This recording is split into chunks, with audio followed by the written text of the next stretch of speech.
நான் இங்க வந்ததை வச்சு don't have too many ideas. உங்க மனசுல தேவையில்லாத ஆசைகளை வளர்த்துக்காதீங்க. எனக்கு உங்க மேல எந்தவித ஈடுபாடும் கிடையாது. பேசுங்க. நீங்க பேசுறப்போ அப்படியே புல்லாங்குழல்ல ஐஸ்கிரீம் ஊத்தி ஊதுற மாதிரி சில்லுன்னு இருக்கு. இது பாருங்க, நான் சொல்றத நல்லா காதுல வாங்கிக்கங்க. எந்த காதுல? வலதா இடதா? Please be serious. Okay, I am serious.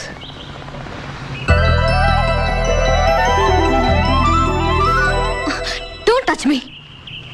நான் ஒன்றும் வேணும் தொடலங்க. சுடிதார் மேல வண்ணத்து பூச்சி உட்காந்தது உங்களுக்கு வலிக்குமேனு தான். ரொம்ப அழகா இருக்கு. பூச்சி போயிடுச்சு. என் அண்ணனோட ஃப்ரெண்ட்ஷிப்பை நீங்க மதிக்கிறீங்களா? நிச்சயமா. உங்க நட்பு கெட்டு போயிடக்கூடாதுங்கிற ஒரே நல்ல எண்ணத்துல தான் உங்களை தேடி நான் இங்க வந்தேன். இனிமேலாவது